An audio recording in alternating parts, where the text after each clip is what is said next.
Mwakwa bebie mene Emradum TV Bedroom Health Tips. Eduada abepemene. Edi nkomo bebre fa yenum no eho so seno etutu. Oba pa Augustina Mensa Ephraim. Oye dental surgeon technician.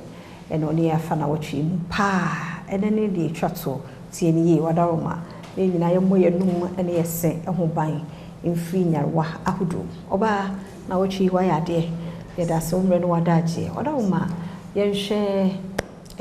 prevention treatment enwa ye prevention ye treatment kwan ya ibe fa so ye nya sa condition bi a mbotimi aboye ho bai medase pa nti ene me pese me nche obi en cry say o si ne etu a empaba na ema ne help nyame adom ye wo treatment options wo ho ne me di kan aka ye implant so we implant na ube hu say de dade metal stainless steel ewo ho ye de be hye gam nim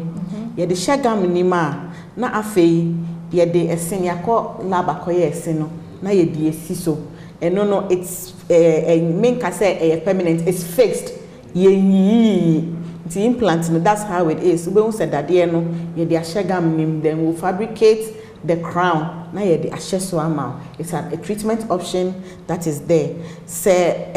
ebia obi beka say ono ne ho nso implant no, say ho nso implant a bridge e wo ho bridge no say the one who say ensuo da ho a ye bridge e de fa so no who say ye back we esi ha nya ye we esi ha na omo de bridge na to so nti sa na eno esene so tie bridge no o se na e wo ho na eno no ye den no ye be file ho kakra na yakọ fabricate crown no na ye de aba be hye so eno so ye fixed. But say bi obeka say sa mienu ni nyina no ne ho nso a ye removable wo ho ye wo Viaplast and na say flexible denture na ye sign e wo acrylic denture eno nso so e wo ho for obi ho obeka say sesi ane me ho nso implant na bridge nti me pese me nye denture no na gradually mabo me ho na maba be and obi ho aye be hwe se de me kan no acha mabon no a resolve it.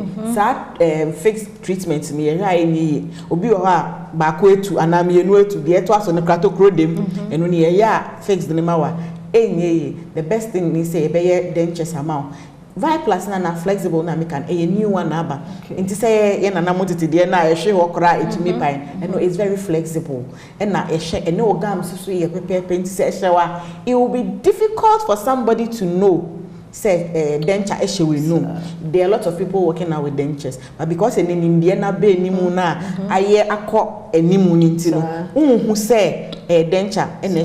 ye take shade and now seno ewo ho ne color kra near they are the same color you better take you gam ne so color near they are the same thing this so be home very well. I mean sure my number no patch your number near 0243 728542 0243 728542 me da se yes yeah da se na bibi o ho anka me patron me pese me fa kwanya we so na me da me ma hwefo nyina se every time ye ba me ni ma mo tie na de chere ne so mo ye na ma fa kwan we so ada me husband Mr. Ike appear pe no ye perfect smile yes ye number one sponsors na me da ma say Eagle Mama you too. She's my sponsor too.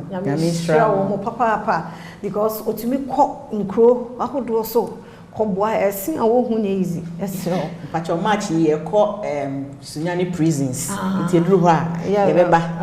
be ka no no dey ato one number no wo support bia na dey amma no friends say toothpaste fuyi momra mebo no ene brush no onfa nkocheche bi mo hu brush da toothpaste wo mu da na sin basa wo nenum ai di bi kan na nyina approve say ya moja nko a